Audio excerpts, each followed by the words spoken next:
La bioseguridad es un proceso de aprendizaje transversal. Quiere decir que todo el tiempo aprendemos bioseguridad. Mm, nosotros médicos descendemos de los peores médicos de este planeta. Y uno dice, ¿por qué? Porque la peor medicina estaba en Roma, Grecia. La peor medicina del planeta. Todos eran mejores médicos que los romanos y los griegos. Inclusive cuando ha terminado el Imperio Romano y ha aparecido Europa como si en la Edad Media, que más o menos es 1300, 1400 años antes de Cristo, digo después de Cristo, el instrumental que ellos usaban para tratar heridas era esto, para amputar, cortar, quemar. 1300 años, 1400 años después de Cristo y seguían utilizando esto. Lamentablemente de estos médicos nosotros descendemos. Si hubiera llegado al planeta y decir cuáles son los más brutos de medicina, estos eran. ¿Y en qué me baso para decir eso? Si ustedes ven al lado, aquí está una foto del material que usaba su ruta en la India 800 años antes de Cristo. 800 años antes de Cristo. Si ustedes ven, se parece mucho a nuestro material, ¿no? Es más, en algunas fotografías de sus escritos, de su ruta, eran esto. ¿A qué se parece esto? A una célula. Mercedes. Muy bien, Mercedes, que acá no está activada tu cámara, por si acaso. Es una célula, ¿no? Entonces, estamos hablando de un avance importantísimo. Y si ustedes buscan en la historia, van a ver que los egipcios, los sumerios, incluso los de Oriente Medio, tenían una medicina más avanzada que el griego y el romano. Lamentablemente, el griego y el romano tenían pues ejércitos más grandes. Y así que cada vez que conquistaban una ciudad, lo que hacían era quemar todo el conocimiento. ¿Por qué nombro a su ruta? Porque su ruta tenía la característica de hacer suturas y utilizaba materiales reabsorbibles inclusive para hacer sus suturas. Utilizaba plantas para hacer anestesia en los tejidos y también utilizaba algunas soluciones, dice, para hacer asepsia, antisepsia. Obviamente todo ese conocimiento lo hemos tenido que recuperar. Nos ha tomado mucho tiempo. Uno de los primeros, que es Girolamo Francastoro, en 1546, habla del contagio. Es decir, ya tiene idea de que la transmisión se hacía de persona a persona. Obviamente nadie le hace caso. Aquí en el medio aparece uno que es de 1846, 56, que era Semmelweis, ¿no? Que el lavado de manos que ya les he comentado. Después de eso aparece Luis Pasteur con la teoría germinal de enfermedades infecciosas. Él ya te podía mostrar.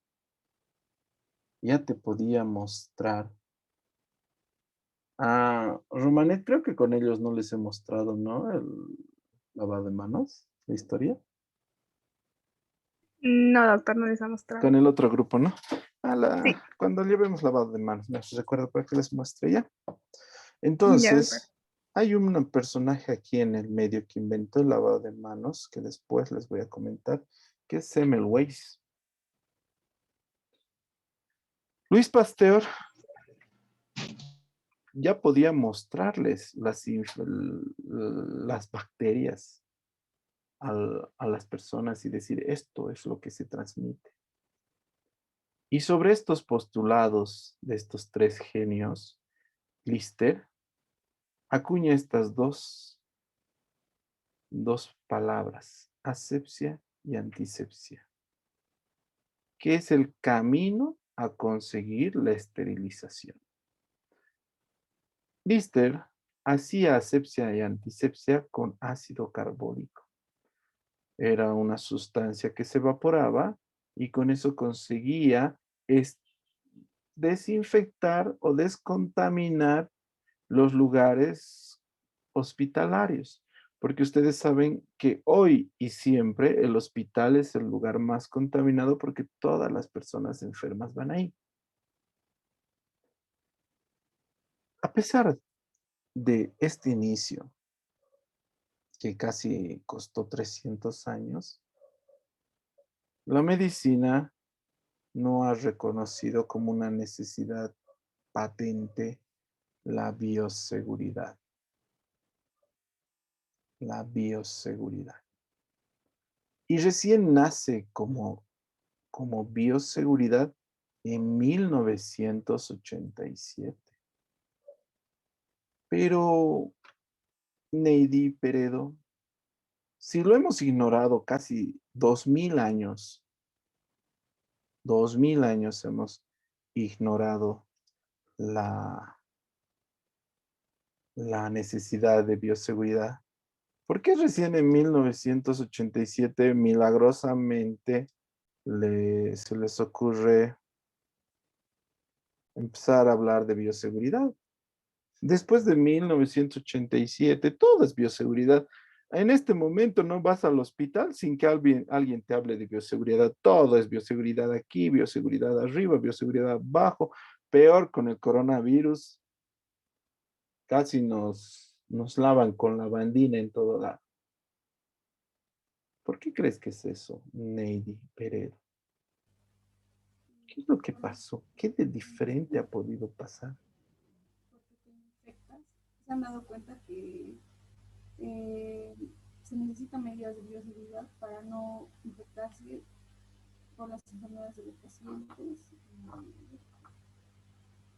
para que no haya más. Ya.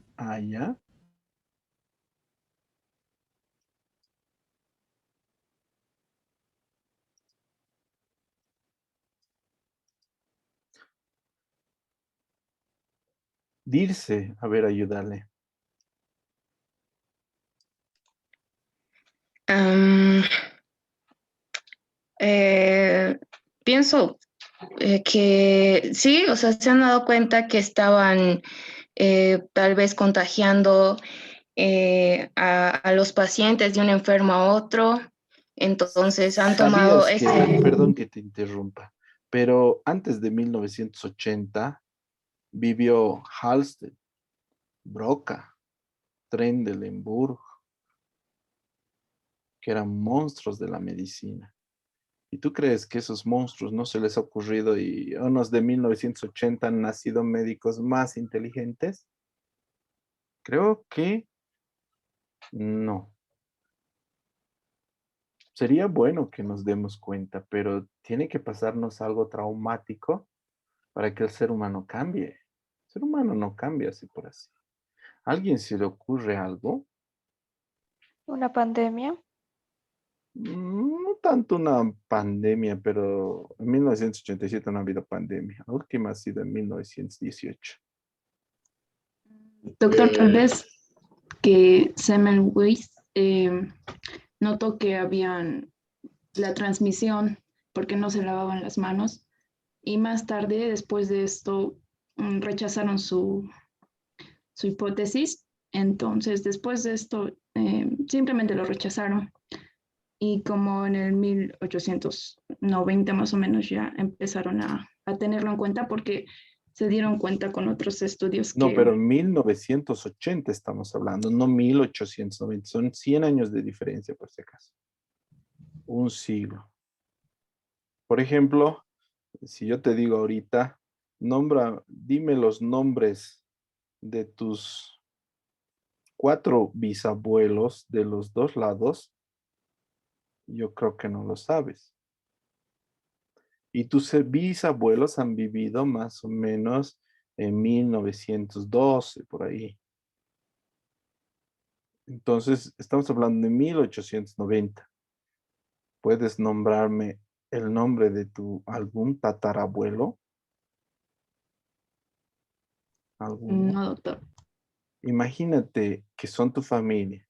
Semmelweis ya estaba totalmente olvidado para la ciencia médica y un conocimiento de hace 120 años, hasta tal vez desinteresado, pero les voy a ayudar.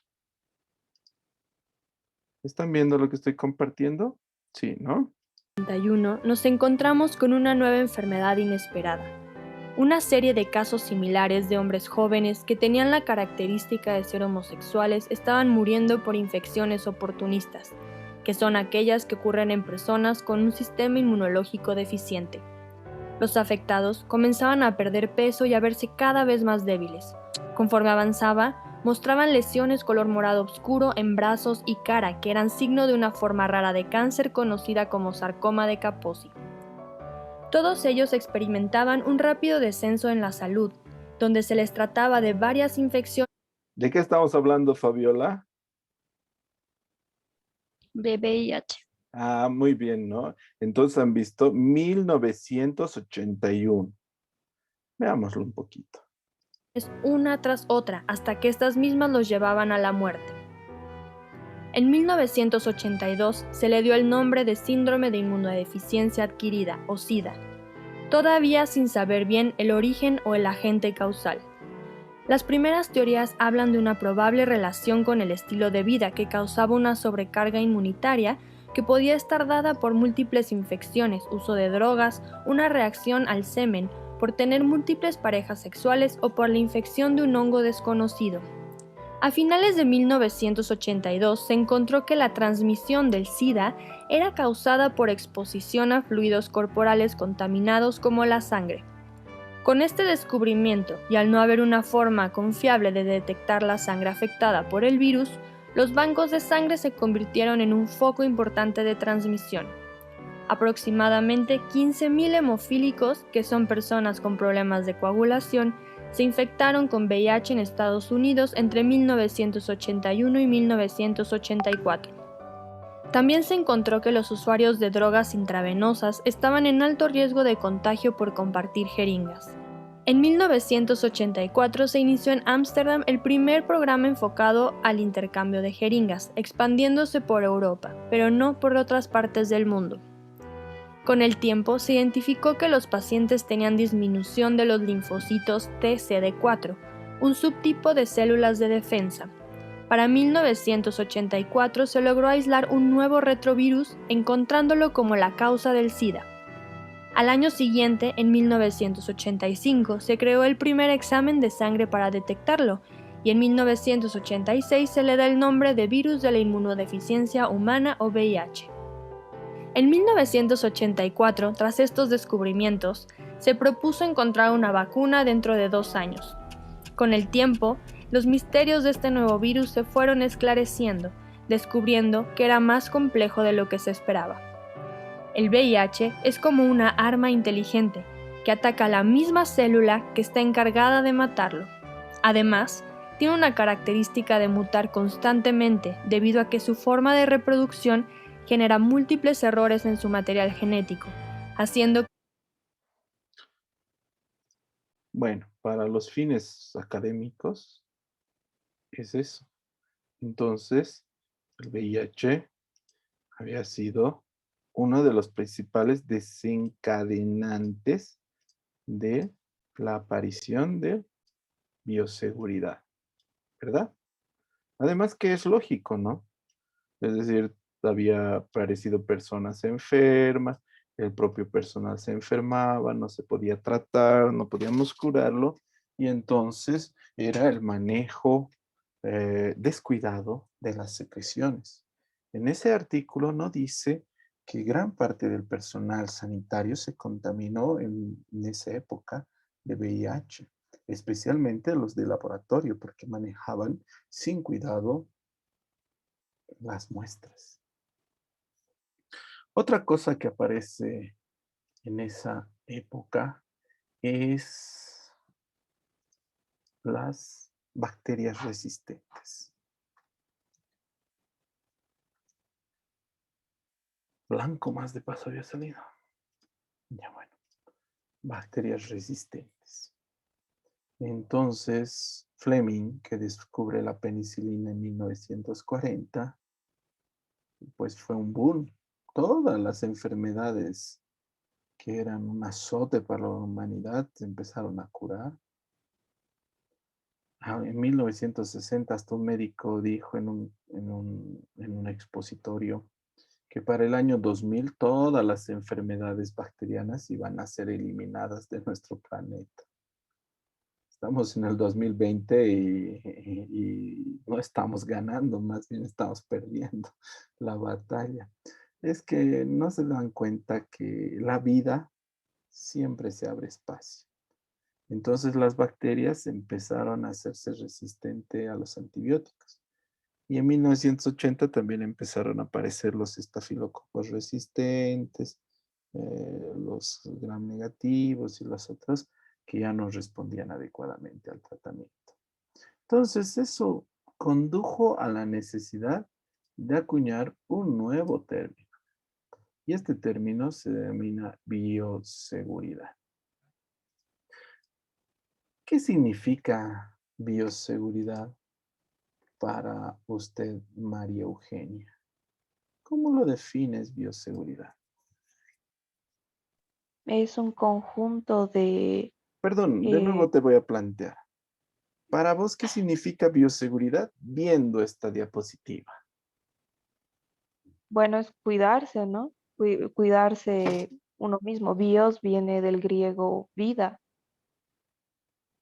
¿Y seguridad? entonces, y seguridad del propio término de Se- cuidarse, tener mejor seguridad. y entonces si lo unes las dos, ¿qué es? Bioseguridad Cuidado, prácticamente del medio cuidado, ambiente, del externo. la, cuidado de la vida. Sí, Tenemos que entender que bioseguridad no es parte de medicina, sino una pequeña parte de medicina una pequeña parte de bioseguridad forma conjuntamente parte en la medicina. Porque la bioseguridad es el cuidado de la vida. Nosotros creemos que bioseguridad nos pertenece. No. Bioseguridad habla de cómo manejar una aguja, cómo desecharla, hasta cómo desechar armas nucleares. Entonces, bioseguridad es algo amplio que se encarga del cuidado de la vida. Si nosotros queremos volverlo hacia una definición que sea acorde a nuestra profesión, vamos a ver que bioseguridad es un conjunto de normas de protección diseñadas para el individuo, la comunidad, el medio ambiente y evitar el contacto accidental con agentes nocivos. Entonces, un conjunto de normas que están diseñadas para evitar el contacto con agentes nocivos del individuo, de la comunidad y del medio ambiente. Pero sigue siendo un poco amplio, ¿no? Más para medicina, es decir, más relacionada con nosotros, y será conjunto de normas que debe entenderse como, para el médico y el personal de salud, una doctrina de comportamiento encaminada a lograr actitudes y conductas que disminuyan el riesgo de adquirir infecciones accidentales. Eso es bioseguridad. Eso es lo que tenemos que entender bioseguridad. Puede ser muy amplio, es decir, puede hablar de todos los seres vivos. Puede hablar de el individuo, el médico y la comunidad. O puede hablar directamente del personal de salud, que debemos entenderlo como una doctrina, como reglas que nos cuidan y evitan que adquiramos alguna infección de forma accidental. Para esto, bioseguridad se para sobre 3 pilares. Estos pilares, ¿cuáles son, Mercedes Kelka? Sí, doctor, son 3. La universalidad, el uso de barreras y el tercero es la medida de sanitación. Muy bien. Entonces son 3 pilares. La universalidad, las barreras de protección y las medidas de eliminación. ¿Qué quiere decir para ti, Betsabe, universalidad de la bioseguridad? ¿Qué quiere decir universalidad?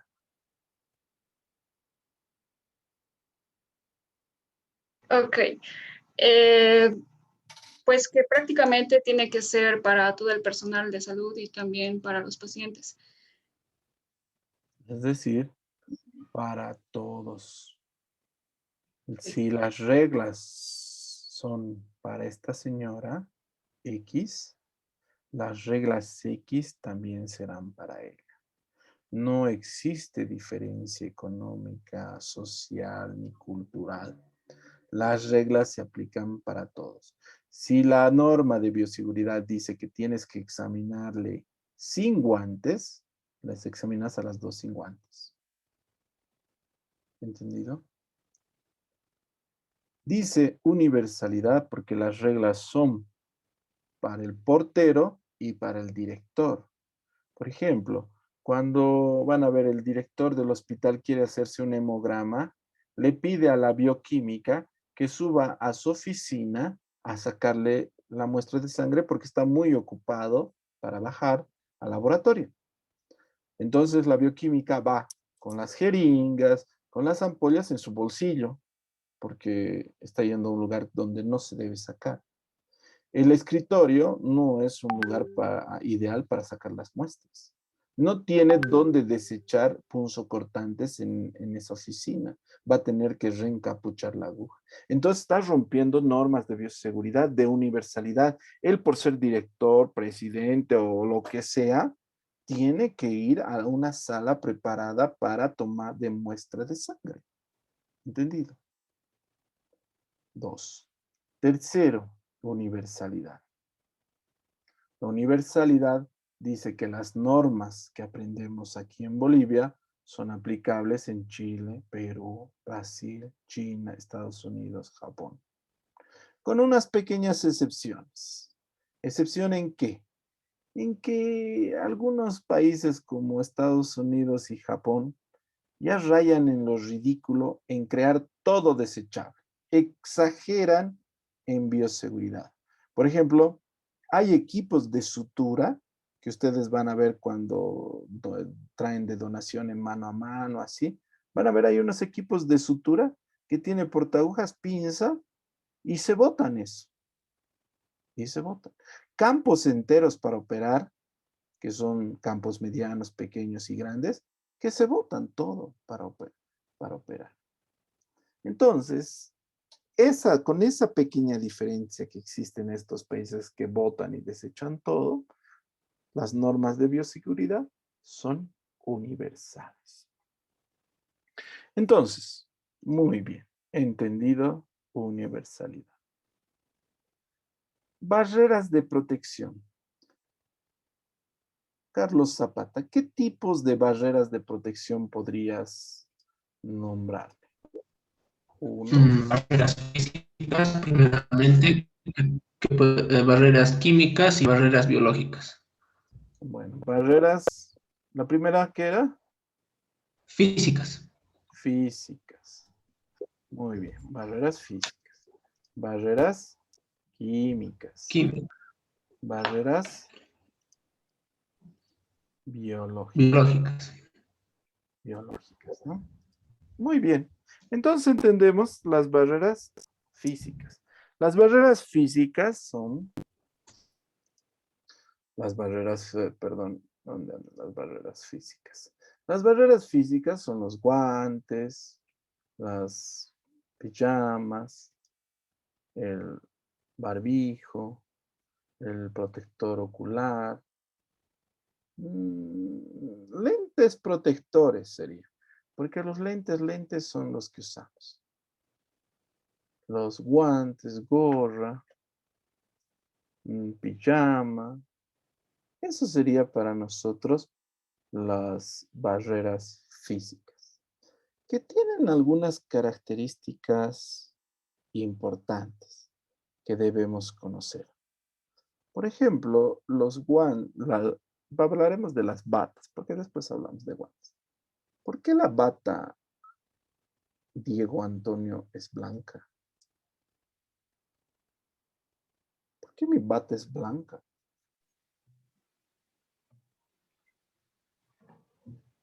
Según yo, es el color que se presenta, digamos, ¿no? ¿Cómo Si puedo me dices decir? la pureza, eso es en la iglesia, en boda Mm, de los religiosos, es la pureza de la mujer de blanco, ¿no? Por eso va.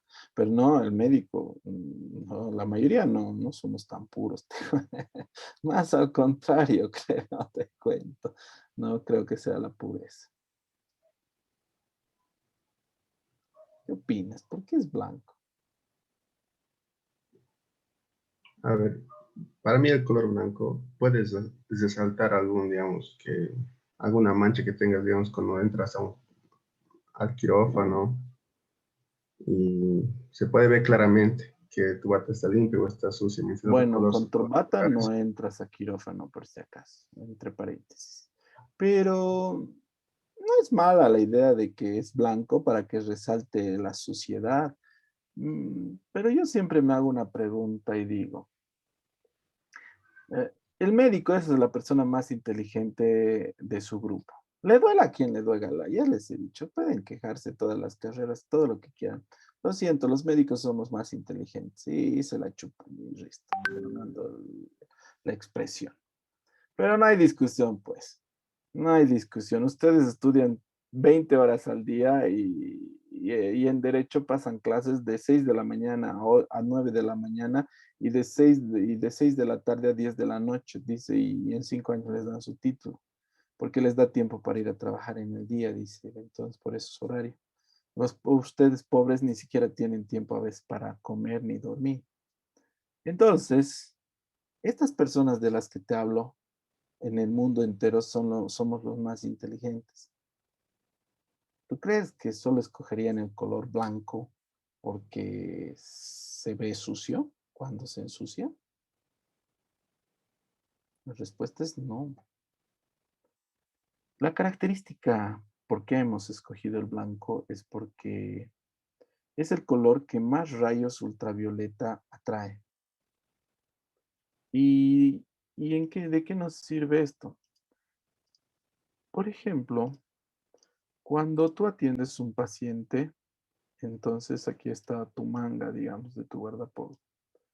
Cuando tú atiendes un paciente, te contaminas de bacterias, ¿no? Si pudiéramos verlas, entonces 1, 2, 3, 4, 5, 6, 7.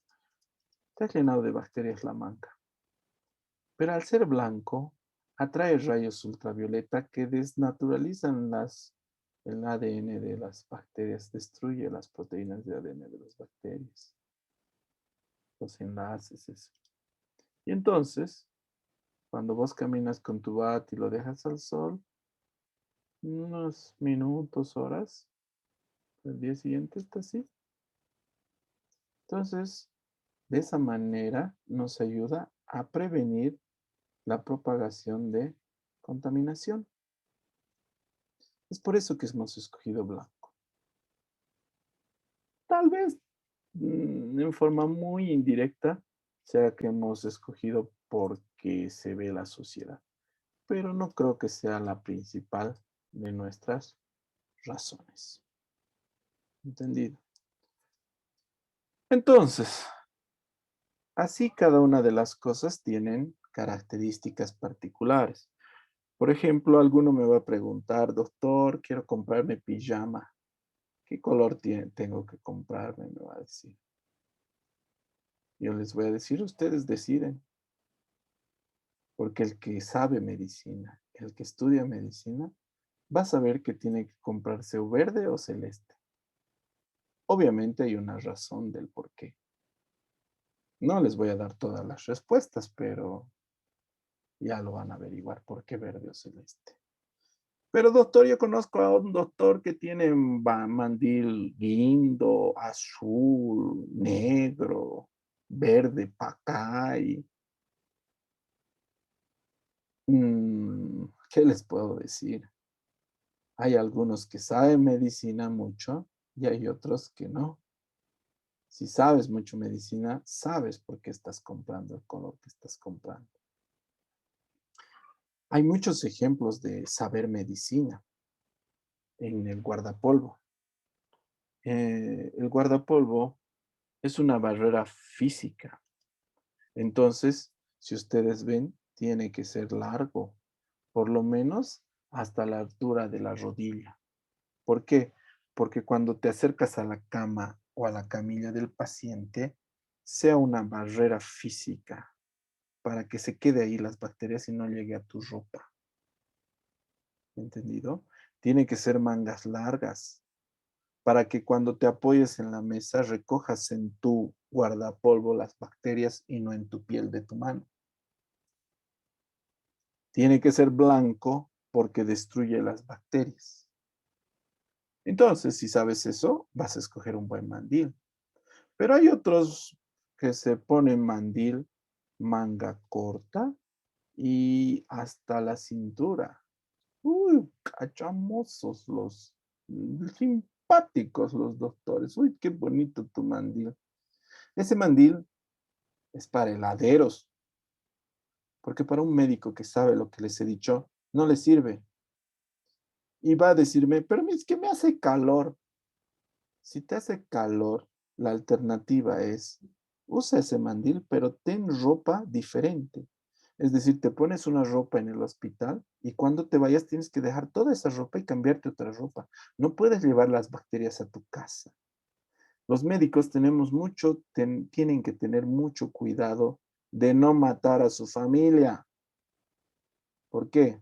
Oye, qué feo, doctor, ¿qué dice eso? Yo no quiero, yo amo a mis papás, a mis hermanitos, a mi abuelita. Si los amas, tienes que tener el doble de cuidado, porque el sistema inmunológico de un estudiante de medicina, de un médico, que está expuesto todos los días a bacterias, son pues nuestras células son como tigres de Bengala, así como un cruce de león con puma. Puta, entra una bacteria y le revientan. Pero en tu casa, tu abuelita que apenas sale al patio y donde sus amigas, sus sistema inmunológico son koalas, ositos panda, gatitos bebé. Entonces entra la bacteria y les revienta, pues. Entonces eso es lo que tienen que tener cuidado. Ah, sí, doctor, yo tengo mucho cuidado. Bueno, a ver, todos ustedes tienen estetoscopios. ¿Cuántos de ustedes han limpiado sus estetoscopios? Entonces, esa cara de duda y de sorpresa de que ponen, ¿se limpia el estetoscopio? Sí, se limpia el estetoscopio. Porque cuando vas a tus prácticas y te dice el doctor, oye, este paciente con bronconeumonía, a ver, bronconeumonía. Ah, escucho bien, muy bien. Ahora voy a auscultar los pulmones sanitos de mi abuela con el mismo estetoscopio. Mamen, ahí estás llevando las bacterias a tu casa. Entonces sí se limpian los estetoscopios. ¿Tienen tensiómetro? Sí se limpian los tensiómetros. Y entonces ahí viene una pregunta. ¿Cuál es el mejor estetoscopio que ustedes pueden tener para su vida de estudiante que van a terminar en internado? ¿Cuál compraría?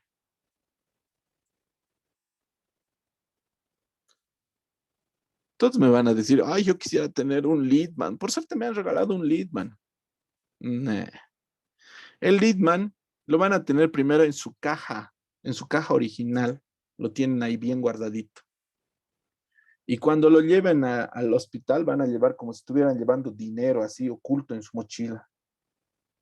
Y van a sacar como si fuera un trofeo. Entonces, cuando les digan ausculten, doctor, un ratito he dejado mi Lidman en mi casillero, voy a ir a recoger. Bram, van a ir por su Lidman y van a volver. Si lo dejan 5 minutos en la camilla o en cualquier mesa su Lidman, desaparece. Tiene patas el Lidman, les aseguro. Nunca más lo van a ver. Entonces, por ese riesgo, no lo manejan tanto. Pero sí necesitan el estetoscopio cada rato. Así que Lidman no es la respuesta. El estetoscopio Rapaport, ese que tiene, ese negro, que tiene dos membranas, una de adulto, otra infantil, y que tiene tubos separados, no, por Dios, no se compren, a todos nos ve. A mí me han vendido cuando estaba en primero. Pesa 1 kilo. A ver, pónganlo en el cuello, sales con tortícolis. El mejor estetoscopio, chicos, que yo les aconsejo, es aquel que te dan de yapa de un chicle. Ese que de 5 pesos. Porque lo vas a manejar, lo pones a tu bolsillo y ni se nota que está ahí adentro. Si lo dejas en la mesa, al día siguiente vuelves y 10 bolivianos va a haber por debajo del estetoscopio. Más bien te van a donar dinero, nadie se lo va a llevar. Y siempre lo vas a manejar. Vas a entrenar tu oído. Y ya cuando seas un médico, va a estar tan bien entrenado y vas a usar el Lidman que te va a aparecer todos los sonidos súper claros. Entonces, ese es un análisis de una herramienta de trabajo. Y no olviden, limpien sus estetoscopios. Si lo llevas, tienes que limpiarlo. Peor si va a haber coronavirus.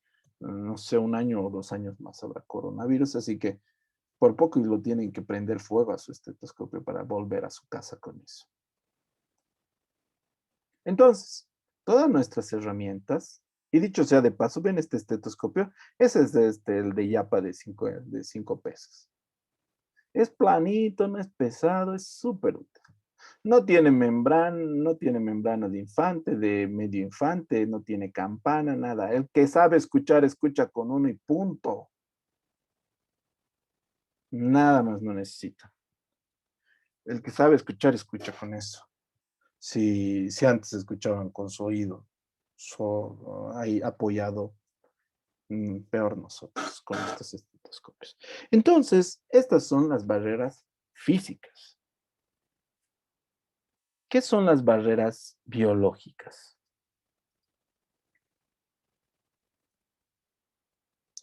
Las barreras biológicas son vacunas.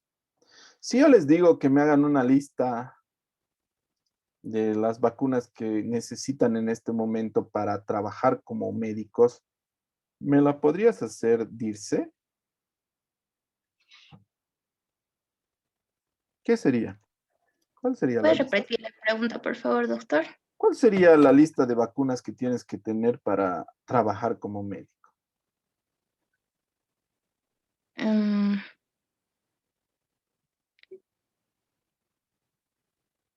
eh, el PAI, Bueno, todas del las PAI, ¿cuál destacamos? La BCG, por ejemplo.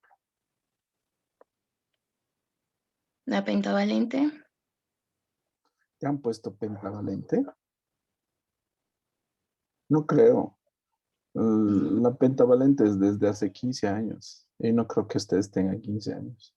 A ustedes solo les han puesto la triple ni más. Igual que a nosotros. Así que ustedes han sido la última generación de triple. Después de ustedes, el gobierno ha invertido más plata y les ha puesto pentas valentes.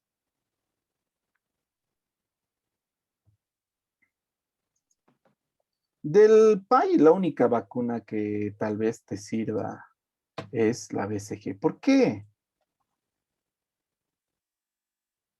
Porque es una dosis de por vida. Solamente una dosis. Estás durmiendo, ¿no, Choquita? Te estoy viendo bostezar. ¿Qué más? Ayúdale a tu compañera. ¿Qué vacunas más? La hepatitis B sobre todo. Sobre todo hepatitis B. ¿Tienes vacuna de hepatitis B? Sí, ¿Cuántas dosis te han puesto? 3. ¿Dónde y cuándo? En un centro de salud cerca a mi casa. ¿Y por qué te has hecho poner? Parece que ya estábamos en contacto con Porque eres en segundo año. inteligente. Me parece muy bien. ¿Quién más tiene vacuna de hepatitis B? Yo también, doctor. Yo, doctor. 2. ¿Quién más? ¿Nadie más? De la influenza no sería doctor una vacuna. No, estamos hablando de la hepatitis B, Diego. Ah, ¿Te no, has o hecho sea, poner?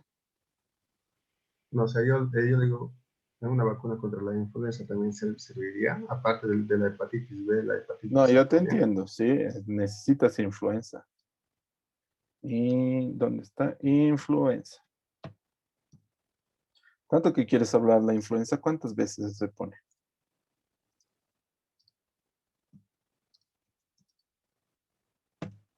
Una cada año. ¿Qué me falta aquí? Oye, por si DT, acaso les doctor. digo, no se van a morir de VIH ustedes, por si acaso en su vida. Se van a morir de hepatitis B.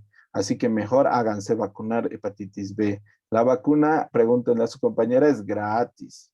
Te ruegan para vacunarte. No hay fila. No hay fila, por si acaso. Solo es ganas. Tienes que tener vacuna de hepatitis B.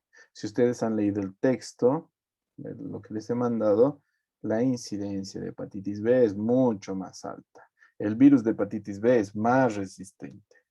Ya vamos a hablar de eso. ¿Qué más? DT, doctor. ¿Qué? Difteria y tétanos. DT. Tétanos. Sí. Tétanos sí necesitamos. ¿Por qué no lo pongo en el PAI? Porque necesitamos una dosis hace menos de 10 años, por si acaso, la de refuerzo. Y como la última dosis de refuerzo les han puesto a los 5 años, ya son más de 10 años, entonces tienen que ponerse vacuna de tétanos, por si acaso. Y finalmente la última, lo siento, pero necesitan vacuna de coronavirus. Entonces, mínimamente para trabajar de médicos, necesitamos esas vacunas. O alguien no está de acuerdo, o alguien dice otra cosa. O son antivacunas. No creo, los médicos nunca somos antivacunas. Aunque hay algunos que no quieren hacerse vacunar. Veamos un poco de las vacunas. En la actualidad, la vacunación evita esas muertes, una de las grandes conquistas de la medicina.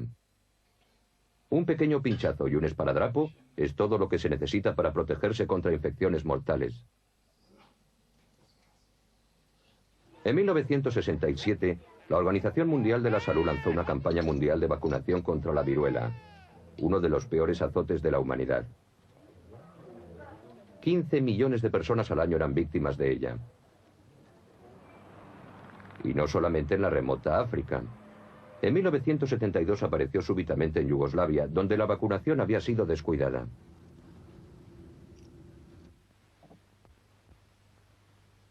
Variola vera o viruela auténtica es una enfermedad muy contagiosa que se propaga a una velocidad increíble. Unas feas pústulas cubren y desfiguran a los pacientes que sufren unos dolores terribles. Pocos escapan a la muerte. Algo trágico, teniendo en cuenta que la vacuna contra la viruela estuvo disponible desde 1796. 1796, 1960, que somos unos ignorantes, ¿verdad? Los médicos, los seres humanos, han visto esa desgracia, han visto esos niños, han visto esas personas, todo por no hacerse vacunar. No terminen así, necesitan sus vacunas. En los tiempos en que la viruela hacía estragos en Europa, Edward Jenner, un sencillo médico rural de la ciudad inglesa de Berkeley, declaró la guerra a esa horrible epidemia. Un día, las palabras de una lechera a la que había tratado hacía tiempo acudieron a su mente. Ella no tenía que preocuparse por la viruela porque había padecido la viruela bovina. Cuando una lechera llamada Sarah Nelmes fue a verle aquejada de un molesto sarpullido, Jenner pensó que se le presentaba una oportunidad única para probar sus hipótesis. Jenner se dio cuenta de que la infección de Sarah provenía del útero de su vaca, Blossom. Por suerte se trataba solamente de viruela bovina, no de la viruela auténtica, que en aquellos días contraían 2 de cada 3 niños. Como resultado morían cientos de miles de ellos. Se conservan modelos de cera de los tiempos de Jenner con los síntomas típicos de la enfermedad. Granos llenos de pus que cubren la cara y las extremidades. En la actualidad sabemos que la enfermedad es causada por un virus, pero entonces se creía que era un azote divino. En Berkeley, Jenner atendía tanto a los hombres como a los animales, y por medio de ello se topó con la suerte. Jenner publicó la descripción de 23 casos de enfermedades que había encontrado. Investigación de las causas y efectos de la viruela bovina. El caso número 16 era el de Sarah Nelmes. Se produjo una gran irritación con pústulas. Las pústulas son indicativas del verdadero carácter de la viruela bovina y suelen aparecer en las manos. En la figura adjunta ofrezco una representación gráfica.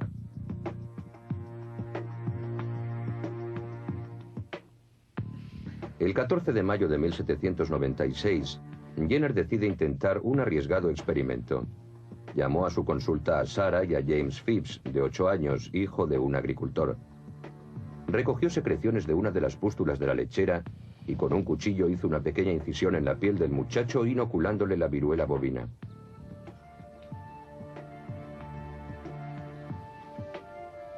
Al poco tiempo, James presentaba los síntomas usuales de la enfermedad, pero se recuperó muy pronto.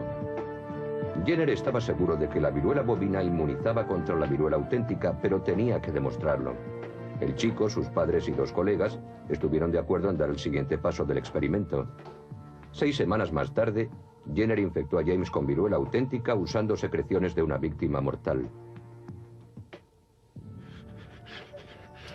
Qué grave, ¿no? Ese es demasiado sádico ese médico. Y si no, ¿por qué no se hacía él? Muy sádico. Pero bueno, seguiremos. ¿Qué ocurriría si James acababa desfigurado para el resto de su vida? ¿O si moría? ¿Y si James desarrollaba una nueva epidemia de viruela? Pero James Phipps siguió con buena salud. La vacuna le había hecho inmune contra la mortífera viruela. Las noticias del éxito de Jenner se propagaron con rapidez, y los granjeros de los alrededores le llevaron a sus hijos para que les vacunara. La extinción de la viruela, el azote más terrible de la especie humana, debe ser el resultado de esta práctica. La casa jardín de Jenner se convirtió en el primer centro de vacunación de la historia. Su método fue adoptado inmediatamente por los médicos europeos. Nunca un descubrimiento médico se propagó tan rápidamente.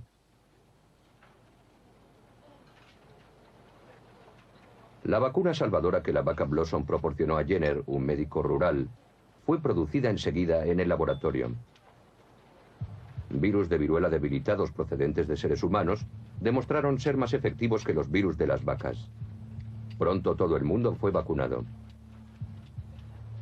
Sin embargo, todavía en nuestros días debe tenerse a mano la vacuna para casos de emergencia.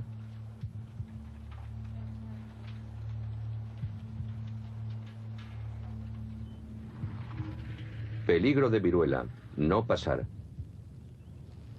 En 1970, un viajero trajo el virus desde Pakistán hasta la pequeña ciudad alemana de Meschede. A pesar de la cuarentena, infectó a 18 pacientes y enfermeras del hospital. 4 murieron, pero él sobrevivió. La Organización Mundial de la Salud lanzó inmediatamente una nueva campaña de vacunación que consiguió mantener a raya a una de las últimas epidemias de viruela en Europa.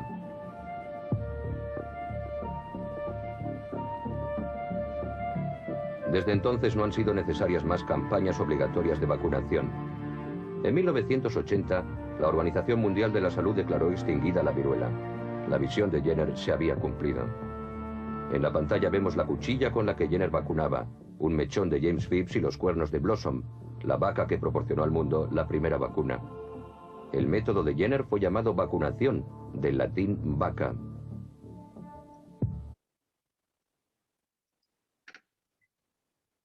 Bueno, entonces, como ven,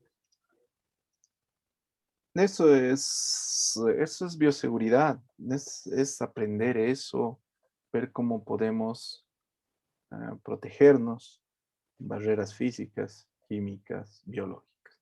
En las barreras químicas resaltan dos cosas: el lavado de manos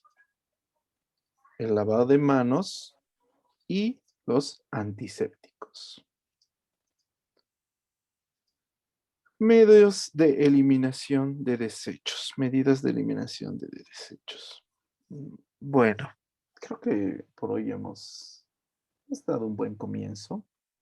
Tampoco no quiero atosigarlos desde el primer día. Hay que empezar a aumentar el ritmo con calma. Y me parece que hasta ahí podemos quedar.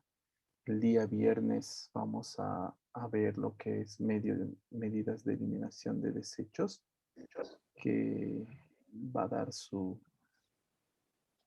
el tema lo va a dar nuestra auxiliar, nuestra ayudante, y con eso vamos a cerrar lo que es bioseguridad. No sé si tienen alguna duda o pregunta.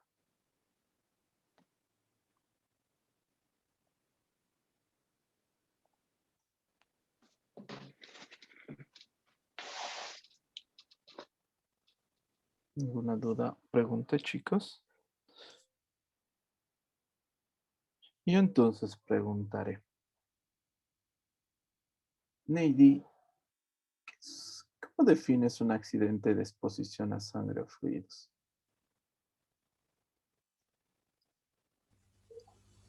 Lo definiría como el contacto de Un poquito más fuerte, habla.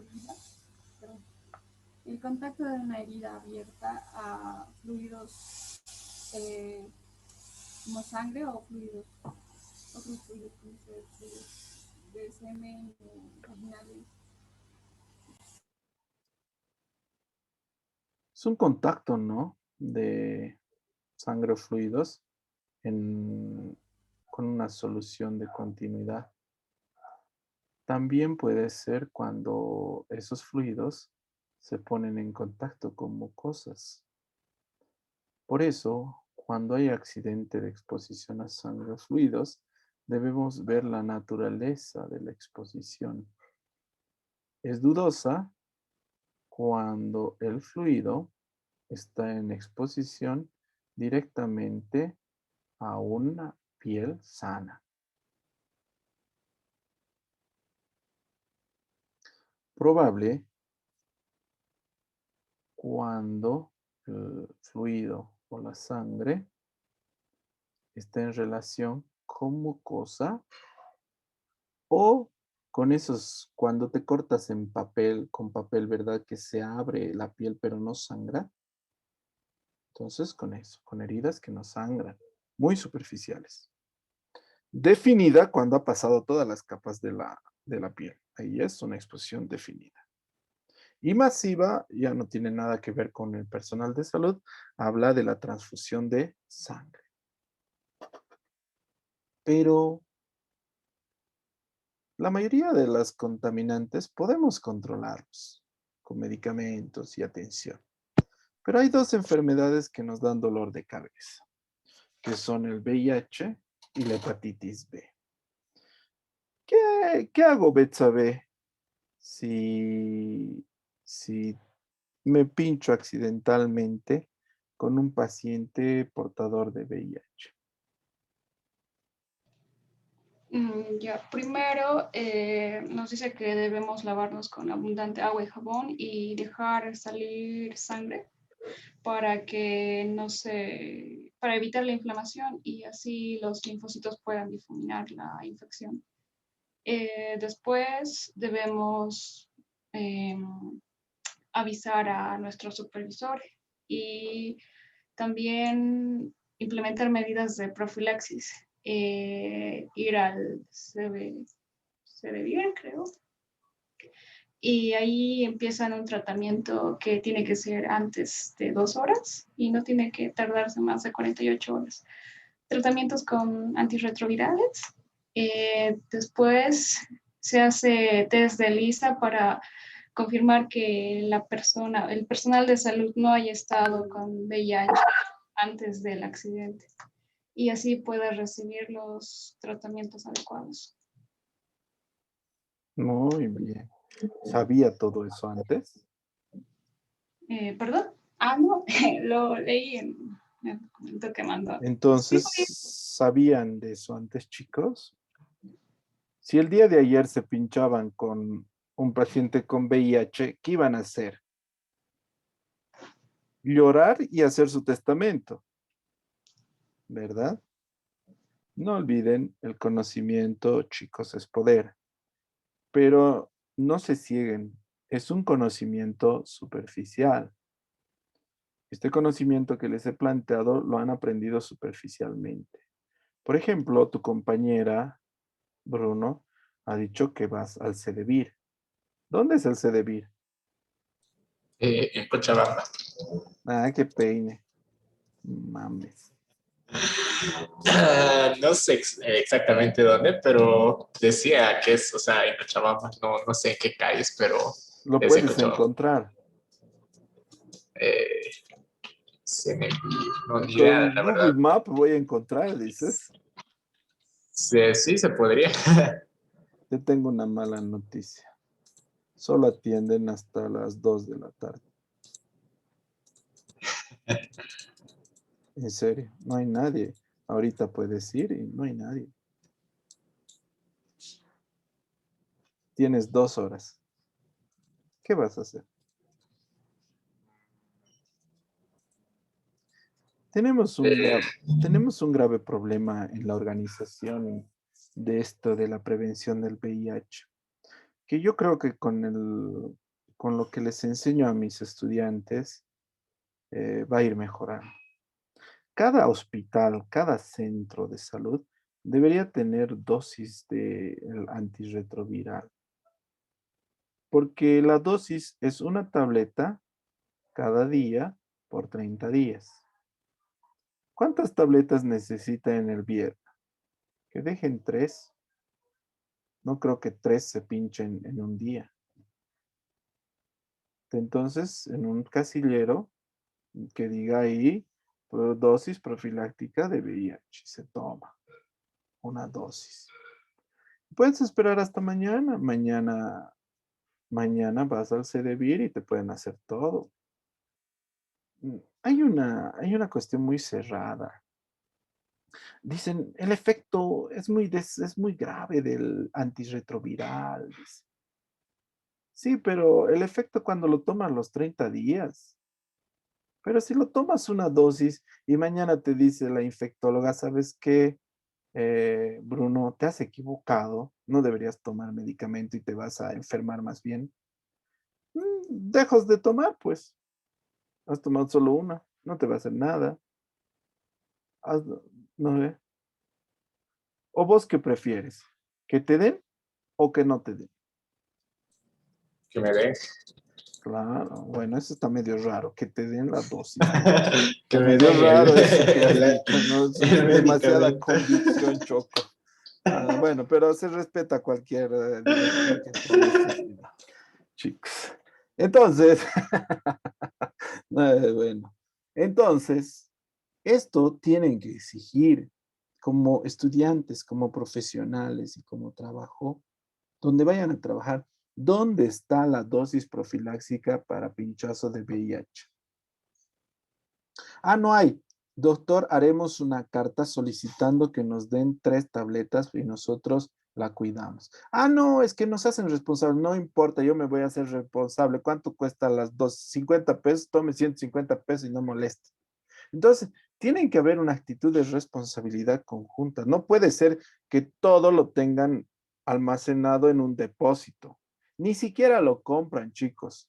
Yo he sido director del CEDES Y son 10.000 dosis que nos bueno, no 10.000 dosis, 10.000 tratamientos que nos dona Brasil cada año. De esos 10.000 tratamientos, 999 se pudren y se pasan porque nadie usa. Entonces, se está desperdiciando porque cada año y cada día hay un montón de VIH. Puede ser lo que ustedes quieran. Yo les hablo de lo que yo conozco, la medicina en Brasil. En Brasil, por ejemplo, y las dosis profilácticas inclusive hay en los centros de policía en las ciudades, porque hay mucha violación allá. Entonces le violan al fulano de tal hombre o mujer y le dan su dosis. Ya después al día siguiente irá a ver al infectólogo y él decidirá qué hacer. Eso es una actitud más coherente. Y no puede ser que en todo el hospital Viedma no haya una dosis para profilaxis. No te vas a pinchar pues de 8 a 12 del mediodía, te vas a pinchar 3 de la mañana, 4 de la mañana, 6 de la mañana, te vas a pinchar sábado, domingo, 25 de diciembre. Una de mis alumnas, a pesar de todo lo que les digo, ha ido a hacer su año de provincia a Punata. Y se ha pinchado con una persona que estaba muriendo no de VIH, de síndrome SIDA. Le estaba saliendo hasta por las orejas VIH, porque se murió de eso. Y se pinchó. Y el 25 de diciembre me llama a las 12 de la noche. Yo dije que me estaba llamando para felicitarme por mi cumpleaños. No le quería ni contestar, pero era 10.000 veces llamó, así que contesté. ¿Yo qué voy a hacer? No habían hecho nada de profilaxis. Es decir, no había el medicamento ahí. Entonces, él le había dicho al doctor, el doctor X de Punata, un ignorante, no te preocupes, vas a ir el lunes a la infectóloga. El lunes va donde la doctora Castro. ¿Y qué es el trabajo del médico? Ay, no te preocupes, no te va a pasar nada. Y por detrás, esta ya tiene VIH, está jodida ya. No, pero no te va a pasar nada. Uy, esta tiene que hacerse tratamiento. No te va. No, obviamente no te va a dar ya después porque el medicamento ya no funciona. Cada hora que pasa es menos probable que funcione. Hasta 6 horas hay un 90% de éxito. De 6 a 24, 48 horas ya hasta 0 llega. Ya tomas por gusto nomás. Ya la enfermedad está en todo lado. Entonces tenemos que ser también responsables de ese conocimiento. Ese ahora sí se convirtió en un conocimiento verdadero. Ahora sí sirve. ¿Sabes dónde hay? ¿Sabes qué mecanismos hacer? ¿Sabes cómo ayudar y cómo proteger a ti y a tus colegas? Ahora sí se convirtió en un conocimiento verdadero y completo. Eso es lo que busco en ustedes. Despierta. Dicen, el tratamiento para la hepatitis B es gamma globulina y lo escribes y te doy dinero, anda a buscar gamma globulina en todo Cochabamba. ¿Dónde va a haber? ¿Dónde hay? No existe. Traen desde Argentina. En todo caso, si tendría hepatitis B tan seguro estar y quieres el tratamiento para hepatitis B, más fácil sería que tomes el avión y te vayas a la Argentina y te hagan el tratamiento allá. Porque aquí no hay alternativa. Si no estás vacunado, estás fregadísimo aquí. Entonces, hay una ventaja en la hepatitis B, la vacuna. Deberían estar vacunados. Un prerequisito en la universidad para entrar a tercero o a cuarto año, o a tercero mejor, porque desde ahí ya van al hospital, debería ser vacuna de hepatitis B. No por malos, sino por protegerlos. ¿Entendido? Ahora sí se convirtió en un verdadero conocimiento. Miren, una diapositiva bonita. O sea, esta diapositiva me ha hecho recuerdo cómo hacía yo mis trabajos. Entonces, nos daban trabajos de investigación. Yo he estudiado en 1900, ¿qué les importa por si acaso? Y la cosa es que nos daban trabajo grupal. Lo primero que hacíamos en el trabajo grupal era reunirnos en la universidad, entre 5, digamos. De ahí tomábamos un micro hasta el hospital Seton, porque la mejor biblioteca y más actualizada de revistas más actualizadas era en el Hospital Seton, así que íbamos hasta ahí. La señora de la biblioteca era una jetona, súper jetona. De una revista, de una en una nos daba. No podías agarrar 3, de una en una. Y si no había, cambiabas. Si no había, cambiabas. Si no había, ibas ahí y no estaba la señora de la biblioteca, estaba coqueteando con el director. Creo que tenían algo porque todo el tiempo andaba en su oficina. Señores, era un dolor de cabeza. Encontrábamos de casualidad el artículo que buscábamos y lo hacíamos fotocopiar. Una fotocopia, porque la señora cobraba en las fotocopias 5 pesos por hoja cobraba. Y era la única fotocopiadora de todo el lugar. Así que una fotocopia llevábamos y después nos fotocopiábamos los demás en la ciudad. Nos leíamos y recién nos reuníamos para hacer el informe. Era una pesadilla hacer una investigación. Actualmente es tan sencillo, agarras y 10 páginas yo puedo abrir aquí de diferentes colores, causas. Y aún así se quejan. Ay, Dios mío, tanto trabajo nos da ese doctor, ¿qué voy a hacer? No tengo tiempo para nada. ¿Se imaginan el viaje que hacíamos nosotros? Ahora no le quita que era divertido, chicos, que nos andábamos matando de risa en el truf y que alguna vez lo hemos empujado de la puerta a uno. Era divertido, ¿no? Tenía sus cosas bonitas. Pero ahora las cosas son mucho más fáciles y sencillas y tienen que aprovechar las herramientas tecnológicas. Unos dicen, no es lo mismo pasar clases vía virtual que presencial. Sí, no es lo mismo, porque el docente, yo enseño igual, hasta tal vez mejor, porque la conexión de internet de mi casa es mucho más rápida que la universidad, que ni siquiera capta a veces. Entonces, muchos videos que de internet no les podría mostrar. Mi enseñanza es igual o mejor incluso. El problema son los estudiantes y alumnos. Hay que darse el tiempo, es decir, de 4 a 6 es tu horario de clases. No es horario de peinarte, de bañarte, de ir a visitar a la abuelita, de poner tu caldera, de nada, solamente las clases. Si hacen eso, van a aprender como si fuera presencial. Esa es mi recomendación. No sé si tienen alguna duda o pregunta hasta este punto.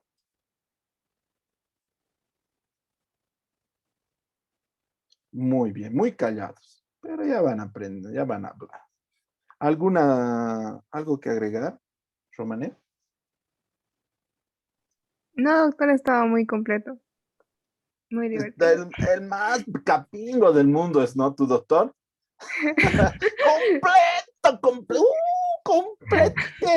Muy, no, ya les he dicho, eso no va conmigo. El conocimiento es de ida y de vuelta. Son clases dialogadas. Me alegra mucho que hayan estudiado, se nota que han estudiado.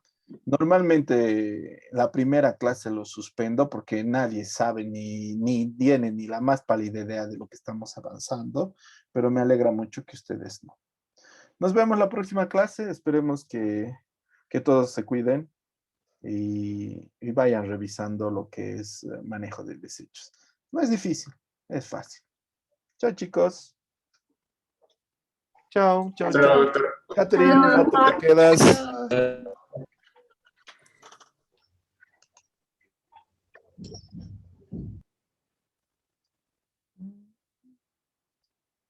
¿Cuántos se han pasado, Catherine, del otro grupo a este? Solo uno, doctor Diego. De ahí nadie más me habló. ¿Solo Diego? Está perfecto.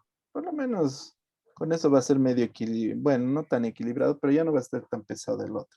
Pero vas a tener cuidado de poner sus presencias y sus notas y el informe en su grupo, ¿ya? Ya, doctor. Fácil es confundirse. Ya, doctor, perfecto. ¿Qué más? Nada más. Lo mismo mañana. Ya, doctor. Mañana le envío el enlace entonces de Zoom a la hora que me ha dicho para su examen. Pues ya han dado bien los chicos, la verdad. No hay problema. Vos nomás les envías el enlace y yo me uno a las 3 de la tarde. Como ahora. Ya. No te hagas mucho problema. Pero es también que esperen 5 minutos. Es todo por su bien. Ya, doctor. Está Listo. bien. Ahorita voy Gracias. a transcribir las notas. Listo, Hasta gracias. luego, doctor. Nos vemos. Chao, chao.